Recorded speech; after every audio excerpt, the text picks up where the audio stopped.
Hi, I'm Mike Glenn, Senior Pastor of Brentwood Baptist Church. Brentwood is the southern suburb of Nashville. So you come into your office, you got your day planned, you got your meetings all lined up, and the phone rings. And on the other side of the phone is somebody telling you a story involving one of your staff members. And this staff member has crossed some line, has some kind of inappropriate behavior. And so now your day is changed. So what do you do now? How do you respond to this? First of all, get with the staff member as fast as you can, wherever they are, whatever's going on, and confirm what you have heard to be true or not true. If it is true, then we go one way. If it is not true, then we have to go another way. But either way, you have to confirm with that person biblically that, listen, this is what has been brought to my attention, and as pastor, as leader, I need to come and start this process of dealing with it. Now, if you find that it is true, then you need to involve your leadership as fast as you can. You can't do this all by yourself. You're going to have a team around you, which means you're going to put that staff member under an accountability process, and you're going to lay out some expectations. Here is what we're working for. We're working toward your restoration as a minister. We're working toward your restoration in your family.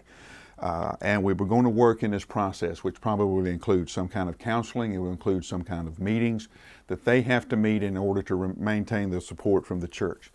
The other thing is you need, as fast as you can, to try to get in touch and establish some kind of communication with the other party involved.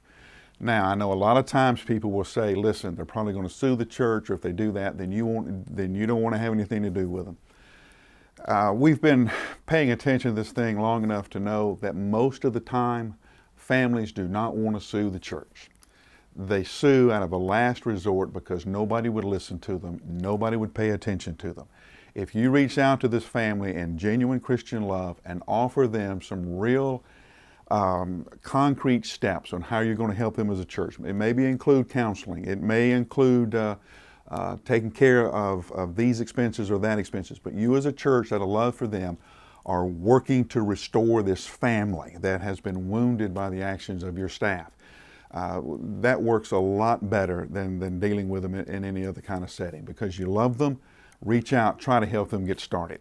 Now, this process is going to take a while. Communicate it to your church, be honest, but be careful about what lines you cross. There's only so much the church needs to know. They don't need to know the details. They don't need to know who said what to whom. They need to know this process has been identified. This process is being addressed. These are the people who are in charge of the process. And will you join us in praying as we begin to walk these individuals down this process toward healing? In any other setting, any other institution, this person would simply be fired and released and let go. That's the way they do it. It's not the way the church does it. Paul in Galatians reminded us, when somebody falls, you go and restore them, mindful that you may be the next one who screws up. So as you're reaching out to these people, as you're helping them put this process together, do it with this in mind. How would I want the church to respond to me if I was the one who had fumbled, if I was the one who had messed up? If you take those kind of proactive pastoral care actions and put them with accountability and real concrete steps, your church will be hurt. I mean, these kind of things hurt, but you'll be able to minimize the damage in the long run.